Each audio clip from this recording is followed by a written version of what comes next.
Hi hello ಹೇಗಿದ್ದೀರಾ ಎಲ್ಲರೂ? ನಿಮ್ಮ ಸ್ಟಡೀಸ್ ಹೇಗೆ ನಡೀತಾ ಇದೆ? ನಿಮ್ಮ ವಿದ್ಯಾರ್ಥಿ ಜೀವನದ ಮೊದಲನೇ ಮುಖ್ಯ ಘಟ್ಟ, ಇದರ ಕೊನೆ ಘಳಿಗೆ ಅಂದರೆ ನಿಮ್ಮ ಎಕ್ಸಾಮ್ಸ್ ಹತ್ತಿರ ಬರ್ತಾ ಇದೆ. ಏನಪ್ಪ ಇದು, ಇನ್ನೂ 3 ಮಂತ್ಸೋ 4 ಮಂತ್ಸೋ ಇದೆ, ಆಗಲೇ ಹತ್ತಿರ ಬರ್ತಾ ಇದೆ ಅಂತೀರಾ? ಯಾಕೆ ಗಡ್ಡಕ್ಕೆ ಬೆಂಕಿ ಹತ್ತಿದಾಗ ಬಾವಿ ತೋಡಬೇಕಾ? ಇಲ್ಲ, ಯುದ್ಧ ಕಾಲೇ ಶಸ್ತ್ರಾಭ್ಯಾಸ ಆಗಬಾರ್ದು. ಅದಕ್ಕೆ ಈಗಿನಿಂದನೇ ಸ್ಟಡಿ ಮಾಡಬೇಕು. ದಿನ ಸಾಧನೆ ಘನ ಸಾಧನೆ ಗೊತ್ತಿದೆಯಲ್ಲ ನಿಮಗೆ, ಗೊತ್ತು, ಆಲ್ರೆಡಿ ಸ್ಟಡಿ ಮಾಡ್ತಿರ್ತೀರ. ಇನ್ನೂ ಸ್ವಲ್ಪ ಹೆಚ್ಚಾಗಿ ಮನಸ್ಸಿಗೆ ಹಚ್ಕೊಂಡು ಇನ್ನೂ ಸೀರಿಯಸ್ ಆಗಿ ಸ್ಟಡಿ ಮಾಡಿ. ಎಲ್ರಿಗೂ ಒಳ್ಳೆಯದಾಗಲಿ ಅಂತ ಹೇಳ್ತಾ ಜ್ಞಾನ ಬೆಳಗು ಯೂಟ್ಯೂಬ್ ಚಾನಲ್ಗೆ ಸ್ವಾಗತ. ಹಾಗೆ ಇವತ್ತಿನ ವಿಡಿಯೋದಲ್ಲಿ ಪಾಠ 7 ನನ್ನ ಗೋಪಾಲ ಇದರ ಪ್ರಶ್ನೋತ್ತರಗಳನ್ನು ಸವಿಸ್ತಾರವಾಗಿ ತಿಳಿಯೋಣ. ಪಾಠ 7 ನನ್ನ ಗೋಪಾಲ, ರಚನೆ ಕುವೆಂಪು.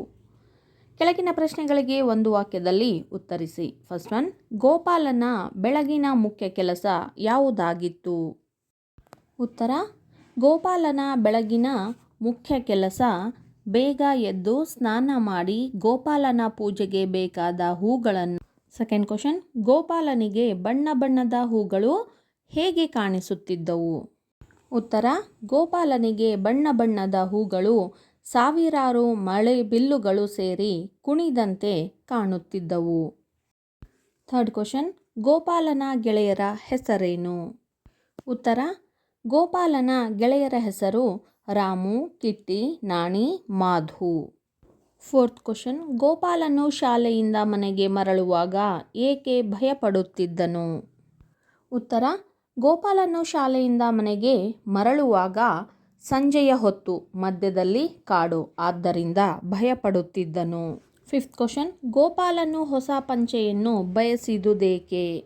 ಉತ್ತರ, ಗೋಪಾಲನ ಗೆಳೆಯರೆಲ್ಲರೂ ಬೆಲೆಯುಳ್ಳ ಬಟ್ಟೆ ಹಾಕಿಕೊಳ್ಳುತ್ತಿದ್ದರು ಮತ್ತು ಗೋಪಾಲನನ್ನು ನೋಡಿ ಹಾಸ್ಯ ಮಾಡುತ್ತಿದ್ದರು, ಆದ್ದರಿಂದ ಗೋಪಾಲನು ಹೊಸ ಪಂಚೆಯನ್ನು ಬಯಸಿದನು. ನೆಕ್ಸ್ಟ್ ಮೇನ್, ಕೆಳಗಿನ ಪ್ರಶ್ನೆಗಳಿಗೆ 3-4 ವಾಕ್ಯಗಳಲ್ಲಿ ಉತ್ತರಿಸಿ. ಫಸ್ಟ್ ಒನ್, ಮಲಗಿದ್ದ ಗೋಪಾಲನನ್ನು ತಾಯಿಯು ಯಾವ ಮಾತುಗಳಿಂದ ಏಳಿಸಿದಳು? ಉತ್ತರ, ಗೋಪಾಲನನ್ನು ತಾಯಿ, ಗೋಪಾಲ ಬೆಳಗಾಯಿತು, ಮೇಲೇಳು, ನೋಡಲಿ ಸೂರ್ಯನಾರಾಯಣನು ತನ್ನ ಚಿನ್ನದ ಕಿರಣಗಳಿಂದ ಬಾವಿಯ ಬಳಿಯ ತೆಂಗಿನ ಮರದ ತುದಿಯಲ್ಲಿ ತೊಳಗುತ್ತಿದ್ದಾನೆ, ಕೇಳಲ್ಲಿ ಹಕ್ಕಿಗಳು ಹಾಡುತ್ತಾ ಹಾರಾಡಿ ಕರೆಯುತ್ತಿವೆ, ನಿನ್ನ ಹೂಗಳು ಅರಳಿ ಬನದಲ್ಲಿ ನಿನಗಾಗಿ ಕಾದುಕೊಂಡಿವೆ, ಎದ್ದೇಳು ಗೋಪಾಲ, ಶಾಲೆಗೆ ಹೊತ್ತಾಗುತ್ತದೆ, ಗುರುಗಳೇನೆಂದರು, ಏಳು ಗೋಪಾಲ ನನ್ನ ಕಂದ ಎಂದು ಏಳಿಸಿದಳು. ಸೆಕೆಂಡ್ ಕ್ವಶನ್, ಗೋಪಾಲನು ಹೂಬನದ ಸೊಗಸನ್ನು ಯಾವ ರೀತಿ ವರ್ಣಿಸಿದನು? ಉತ್ತರ, ಬನದಲ್ಲಿ ಏನಮ್ಮ ಸೊಗಸು, ಏನು ಆನಂದ, ಮಲ್ಲಿಗೆಯ ಹೂವು, ಕೇದಗೆಯ ಹೂವು, ಸಂಪಿಗೆಯ ಹೂವು, ಪರ್ವತ ಬಾಳೆಯ ಹೂವು, ಗೋರಂಟೆಯ ಹೂವು, ಏನಮ್ಮ ಸಾವಿರಾರು ಮಳೆ ಬಿಲ್ಲುಗಳು ಸೇರಿ ಕುಣಿದಂತೆ ತೋರುತ್ತಿತ್ತು. ಆಮೇಲೆ ಹಕ್ಕಿಗಳ ಇಂಪಾದ ಗಾನ, ತಂಗಾಳಿ, ಸೂರ್ಯದೇವನ ಹೊಂಬೆಳಕು, ಹಸುರಾದ ಚಿಗುರು ಹುಲ್ಲಿನ ಮೇಲೆ ಕೋಟ್ಯಾಂತರ ಹಿಮಮಣಿಗಳು ಮಿರುಗುವ ಲೀಲೆ, ಮನೆಗಿಂತ ಬನವೇ ಸೊಗಸಮ್ಮ ನೀನೊಬ್ಬಳಲ್ಲಿದ್ದರೆ ಎಂದು ಗೋಪಾಲನು ಹೂಬನದ ಸೊಗಸನ್ನು ವರ್ಣಿಸಿದನು. ಥರ್ಡ್ ಕ್ವಶನ್, ಗೋಪಾಲನ ತಾಯಿ ಬಡತನದಿಂದ ಹೇಗೆ ಜೀವನ ನಡೆಸುತ್ತಿದ್ದಳು?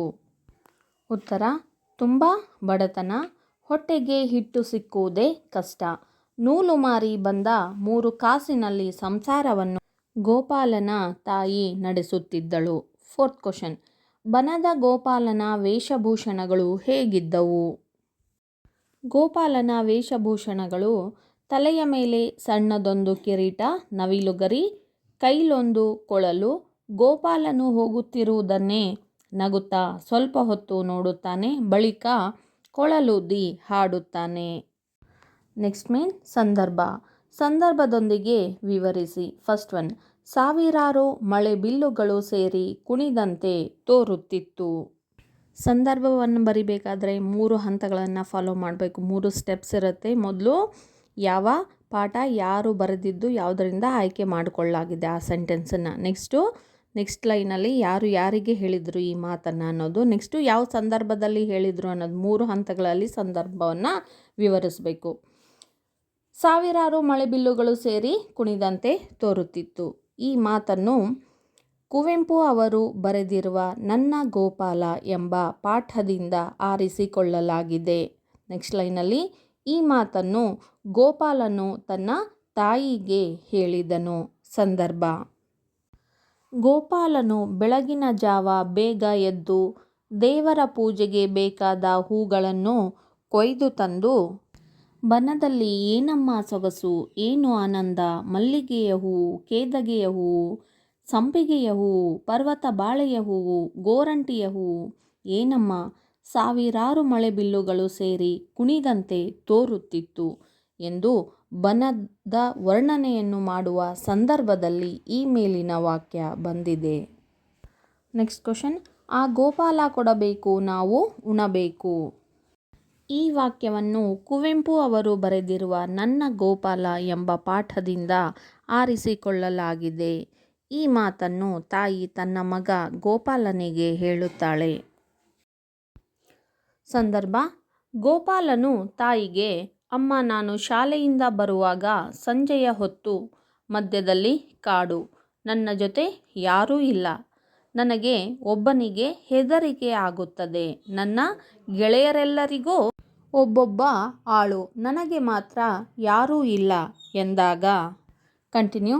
ತಾಯಿ, ಮಗು ಅವರೆಲ್ಲ ಶ್ರೀಮಂತರ ಮಕ್ಕಳು, ಬೇಕಾದಷ್ಟು ಹಣವಿದೆ, ನಮಗೆಲ್ಲಿ ಬರಬೇಕು, ನೀನೇ ಬಲ್ಲೆ, ಹೊಟ್ಟೆಗೆ ಹಿಟ್ಟು ಸಿಕ್ಕುವುದೇ ಕಷ್ಟ, ನೂಲು ಮಾರಿ ಬಂದ 3 ಕಾಸಿನಲ್ಲಿ ನಮ್ಮ ಸಂಸಾರವೆಲ್ಲ ಸಾಗಬೇಕು, ನೋಡು ಆ ಗೋಪಾಲ ಕೊಡಬೇಕು, ನಾವು ಉಣಬೇಕು ಎಂದು ಬಡತನದ ಸ್ಥಿತಿಯನ್ನು ವಿವರಿಸುವ ಸಂದರ್ಭದಲ್ಲಿ ಈ ಮೇಲಿನ ವಾಕ್ಯ ಬಂದಿದೆ. ಥರ್ಡ್ ಒನ್: ಆ ಮಗುವಿಗೆ ಬಡತನದ ಬವಣೆ ಏಕೆ? ಈ ವಾಕ್ಯವನ್ನು ಕುವೆಂಪು ಅವರು ಬರೆದಿರುವ ನನ್ನ ಗೋಪಾಲ ಎಂಬ ಪಾಠದಿಂದ ಆರಿಸಿಕೊಳ್ಳಲಾಗಿದೆ. ಈ ಪ್ರಶ್ನೆಯನ್ನು ಗೋಪಾಲನ ತಾಯಿ ತನ್ನ ಮನಸ್ಸಿನಲ್ಲೇ ಲಕ್ಷ್ಮೀಶನಿಗೆ ಕೇಳುತ್ತಾಳೆ. ಅಥವಾ ಗೋಪಾಲನಿಗೆ, ಕೃಷ್ಣನಿಗೆ, ದೇವರಿಗೆ, ನೀವು ಯಾವುದಾದ್ರೂ ಹೆಸರು ತೊಗೊಂಡು ಬರಿಬೋದು. ಗೋಪಾಲ ಅಂತ ಬರೆದ್ರೆ ಮಗನ ಹೆಸರು ಗೋಪಾಲ, ದೇವ್ರ ಹೆಸರು ಗೋಪಾಲ, ಎರಡೂ ಕನ್ಫ್ಯೂಸ್ ಆಗುತ್ತೆ. ಅದಕ್ಕೋಸ್ಕರ ಲಕ್ಷ್ಮೀಶ ಅಥವಾ ದೇವರು ಅಂತ ತಗೊಳ್ಳಿ. ಸಂದರ್ಭ: ಗೋಪಾಲನ ತಾಯಿ ಆ ದೇವರಿಗೆ, ಲಕ್ಷ್ಮೀಶ, ಇದುವರೆಗೆ ನಾನು ಬಡವಳೆಂದು ನನಗೆ ತಿಳಿದಿರಲಿಲ್ಲ, ಇಂದು ನನ್ನ ಗೋಪಾಲನ ಬಯಕೆ ನನಗದನ್ನು ತಿಳಿಸಿತು. ಅಯ್ಯೋ, ಆ ಮಗುವಿಗೆ ಬಡತನದ ಬವಣೆ ಏಕೆ? ಇದುವರೆಗೆ ಅವನು ಕೇಳಿದ ವಸ್ತುವನ್ನೆಲ್ಲ ಕೊಟ್ಟು ಅವನಿಗೆ ಬಡತನದ ಸುದ್ದಿಯನ್ನೇ ತಿಳಿಸದಿದ್ದೆ ಎಂದು ನನ್ನ ಮಗನಿಗೆ ಬಡತನದ ಕಷ್ಟಗಳನ್ನು ಕೊಡಬೇಡ ಎಂದು ಕೇಳುವ ಸಂದರ್ಭದಲ್ಲಿ ಈ ಮೇಲಿನ ಮಾತು ಬಂದಿದೆ. ಫೋರ್ತ್ ಒನ್: ಅಮ್ಮನ ಮಾತು ಸುಳ್ಳಾಗಲಾರದು. ಈ ವಾಕ್ಯವನ್ನು ಕುವೆಂಪು ಅವರು ಬರೆದಿರುವ ನನ್ನ ಗೋಪಾಲ ಎಂಬ ಪಾಠದಿಂದ ಆರಿಸಿಕೊಳ್ಳಲಾಗಿದೆ. ಈ ಮಾತನ್ನು ಗೋಪಾಲನು ತನ್ನಷ್ಟಕ್ಕೆ ತಾನೇ ಹೇಳಿಕೊಳ್ಳುತ್ತಾನೆ. ಸಂದರ್ಭ: ಗೋಪಾಲ ಶಾಲೆಯಿಂದ ಹಿಂತಿರುಗಿದಾಗ ಈ ಕಪ್ಪಿನಲ್ಲಿ ನನಗೊಬ್ಬನಿಗೆ ಹೆದರಿಕೆ, ಓಹೋ ಮರೆತಿದ್ದೆ, ಅಮ್ಮ ಹೇಳಿದ್ದು ನನ್ನಣ್ಣ ಗೋಪಾಲ ಇಲ್ಲಿಯೇ ದನ ಕಾಯುತ್ತಿರುವನಂತೆ, ಅವನನ್ನು ಕರೆಯುತ್ತೇನೆ. ಗೋಪಾಲಣ್ಣ, ಗೋಪಾಲಣ್ಣ, ಗೋಪಾಲಣ್ಣ, ಇದೇಕೆ ಉತ್ತರವೇ ಇಲ್ಲ? ದನಗಳನ್ನು ಕಾಯುತ್ತಾ ಇನ್ನೆಲ್ಲಿಗೆ ಹೋದನೋ ಏನೋ, ಆದರೆ ಅಮ್ಮ ಹೇಳಿದ್ದಾಳೆ ಇಲ್ಲಿಯೇ ಇರುತ್ತಾನಂತ. ಅಮ್ಮನ ಮಾತು ಸುಳ್ಳಾಗಲಾರದು ಎಂದು ಬನದ ಗೋಪಾಲ ಬರದೇ ಇದ್ದಾಗ ಗೋಪಾಲನು ಈ ಮೇಲಿನ ಮಾತನ್ನು ಹೇಳುತ್ತಾನೆ. ನೆಕ್ಸ್ಟ್ ಮೀನ್ ಭಾಷಾಭ್ಯಾಸ. ಕೆಳಗಿನ ಪದಗಳಿಗೆ ತತ್ಸಮ ತದ್ಭವ ರೂಪ ಬರೆಯಿರಿ. ಸಿರಿ, ಶ್ರೀ, ಬನ, ವನ, ಮಲ್ಲಿಗೆ, ಮಲ್ಲಿಕಾ, ಸಂಪಿಗೆ, ಚಂಪಕ, ಹಕ್ಕಿ, ಪಕ್ಷಿ, ಸಂಜೆ, ಸಂಧ್ಯಾ, ಜನುಮ, ಜನ್ಮ, ಯೋಗಿ, ಜೋಗಿ, ಭಕ್ತಿ, ಭಕುತಿ, ಬಿತ್ತರ, ವಿಸ್ತಾರ. ನೆಕ್ಸ್ಟ್ ಒನ್: ಕೆಳಗಿನ ಪದಗಳಿಗೆ ವಿರುದ್ಧಾರ್ಥ ಬರೆಯಿರಿ. ಕರುಣೆ, ನಿಷ್ಕರುಣೆ, ತುದಿ, ಬುಡ, ಮುದುಡು, ಅರಳು, ಸ್ವೀಕರಿಸು, ನಿರಾಕರಿಸು, ಬೈಗು, ಮುಂಜಾನೆ ಅಥವಾ ಬೆಳಿಗ್ಗೆ. ಬಡತನ, ಸಿರಿತನ, ಅಜ್ಞಾನ, ಜ್ಞಾನ. ನೆಕ್ಸ್ಟ್ ಒನ್, ಕೆಳಗಿನ ಪದಗಳನ್ನು ಸ್ವಂತ ವಾಕ್ಯದಲ್ಲಿ ಬಳಸಿರಿ. ಬವಣೆ ಅಂದರೆ ಕಷ್ಟ.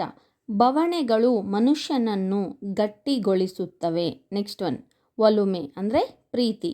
ಒಲುಮೆಗೆ ಕರಗದಿರುವುದು ಯಾವುದೂ ಇಲ್ಲ. ನೆಕ್ಸ್ಟ್ ಒನ್, ಕರುಣೆ. ಪ್ರಾಣಿ ಪಕ್ಷಿಗಳ ಬಗ್ಗೆ ಮಾನವನಿಗೆ ಕರುಣೆ ಇರಬೇಕು. ನೆಕ್ಸ್ಟ್ ಒನ್, ಲೀಲೆ. ದೇವರ ಲೀಲೆಯ ಜೊತೆಗೆ ನಮ್ಮ ಪ್ರಯತ್ನವೂ ಮುಖ್ಯ. ನೆಕ್ಸ್ಟ್ ಒನ್, ಸಂಪಾದನೆ. ಕಷ್ಟಪಟ್ಟು ಸಂಪಾದಿಸಿದ್ದು ಸಂತೋಷ ಕೊಡುತ್ತದೆ. ನೆಕ್ಸ್ಟ್ ಒನ್, ತಂಗಾಳಿ. ತಂಗಾಳಿ ಮನಸ್ಸಿಗೆ ಹಿತವನ್ನು ನೀಡುತ್ತದೆ.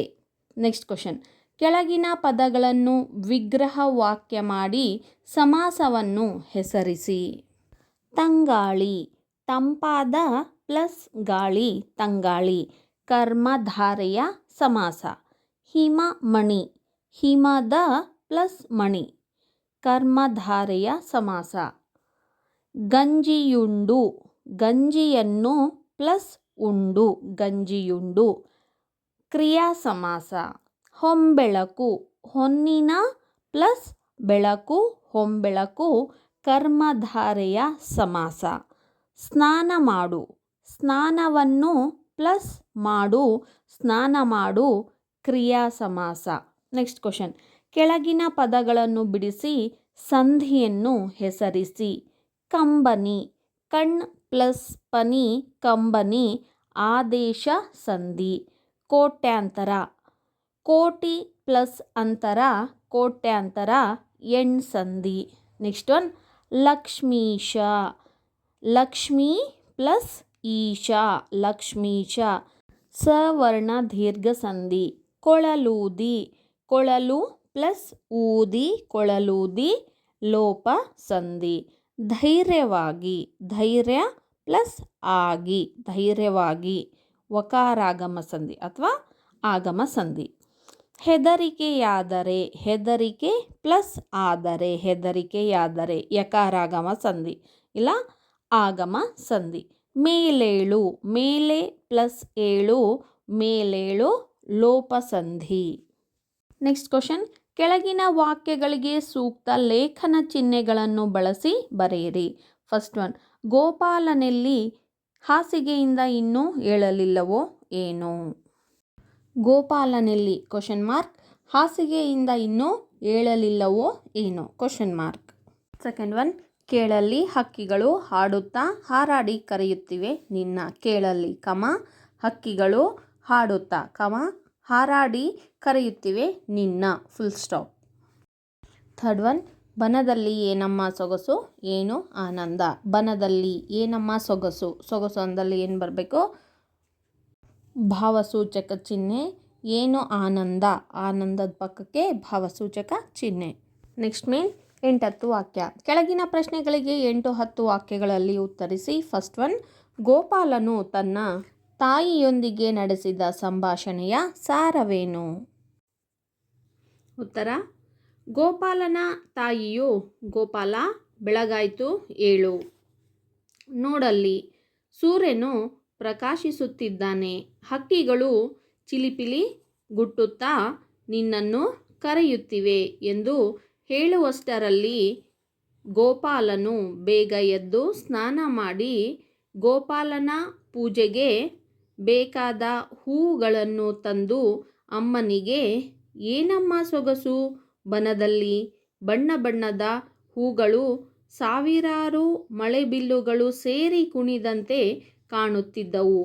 ಆ ಹಕ್ಕಿಗಳ ಗಾನ, ತಂಗಾಳಿ, ಹುಲ್ಲಿನ ಮೇಲೆ ಬಿದ್ದ ಹಿಮಮಣಿಗಳು ಎಂದು ಪ್ರಕೃತಿ ಸೌಂದರ್ಯವನ್ನು ವರ್ಣಿಸಿದಾಗ ಅಮ್ಮ, ಹೌದು ಇದೆಲ್ಲ ಗೋಪಾಲನ ಲೀಲೆ, ಈಗ ನಿನಗೆ ಹೊತ್ತಾಗುತ್ತಿದೆ, ಗಂಜಿ ಕುಡಿದು ಶಾಲೆಗೆ ಹೊರಡು ಎನ್ನುತ್ತಾಳೆ.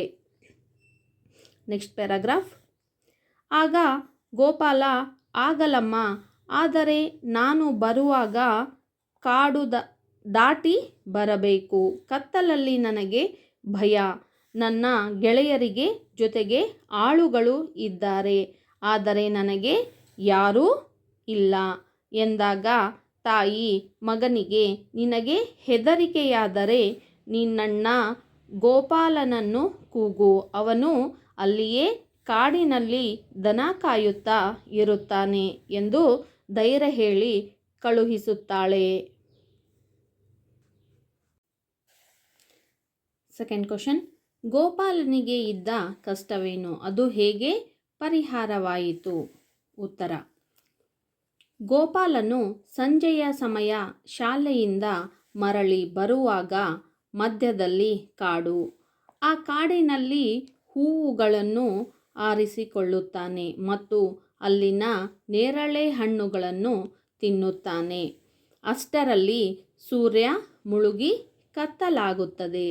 ಆ ಕತ್ತಲಿನಲ್ಲಿ ಒಬ್ಬನೇ ಇದ್ದ ಗೋಪಾಲನಿಗೆ ಹೆದರಿಕೆ ಆಗುತ್ತದೆ. ಇದು ಫಸ್ಟ್ ಕ್ವಶನ್ಗೆ ಆನ್ಸರ್. ಗೋಪಾಲನಿಗೆ ಇದ್ದ ಕಷ್ಟವೇನು ಅಂತಿದೆಯಲ್ಲ, ಅದು ಆನ್ಸರ್ ಇದು. ನೆಕ್ಸ್ಟು, ಅದು ಹೇಗೆ ಪರಿಹಾರವಾಯಿತು ಅನ್ನೋದಕ್ಕೆ ನೆಕ್ಸ್ಟ್ ಪ್ಯಾರಾಗ್ರಾಫಲ್ಲಿ ಆನ್ಸರ್ ಮಾಡಬೇಕು. ನೆಕ್ಸ್ಟ್ ಪ್ಯಾರಾಗ್ರಾಫ್: ಆಗ ಅಮ್ಮ ಹೇಳಿದ ಮಾತುಗಳು ನೆನಪಾಗುತ್ತವೆ. ನನ್ನ ಅಣ್ಣ ಗೋಪಾಲಣ್ಣ ಇಲ್ಲಿಯೇ ಕಾಡಿನಲ್ಲಿ ದನಗಳನ್ನು ಕಾಯುತ್ತಾ ಇರುತ್ತಾನೆ ಎಂದು. ಅಣ್ಣ, ಗೋಪಾಲಣ್ಣ ಎಲ್ಲಿದ್ದೀಯಾ? ನನಗೆ ಕತ್ತಲಲ್ಲಿ ಹೆದರಿಕೆಯಾಗುತ್ತದೆ ಎಂದು ಕೂಗಿದಾಗ ಬನದ ಗೋಪಾಲ ಕಾಡಿನ ಒಳಗಿನಿಂದಲೇ, ಹೆದರಬೇಡ, ನಾನಿಲ್ಲಿಯೇ ಇದ್ದೇನೆ, ಧೈರ್ಯವಾಗಿ ಮನೆಗೆ ಹೋಗು ಎಂದು ಹೇಳುತ್ತಾನೆ. ಆಗ ಗೋಪಾಲ, ಅಣ್ಣ ಎಲ್ಲಿದ್ದೀಯಾ? ನೀನು ಮನೆಗೆ ಬರುವುದಿಲ್ಲವೇ ಎಂದು ಪ್ರಶ್ನಿಸಿದಾಗ ಬನದ ಗೋಪಾಲ, ನಾನು ತುಂಬ ಕೆಲಸದ ಮೇಲಿದ್ದೇನೆ, ಆದ್ದರಿಂದ ಆಮೇಲೆ ಬರುತ್ತೇನೆ. ಅಮ್ಮನಿಗೆ ಹೇಳು, ಅಮ್ಮ ನಿನಗಾಗಿ ಕಾಯುತ್ತಿದ್ದಾಳೆ, ಬೇಗ ಹೋಗು ಎಂದು ಮನೆಗೆ ಕಳುಹಿಸುತ್ತಾನೆ. ಈ ರೀತಿಯಾಗಿ ಗೋಪಾಲನ ಕಷ್ಟ ಪರಿಹಾರವಾಗುತ್ತದೆ.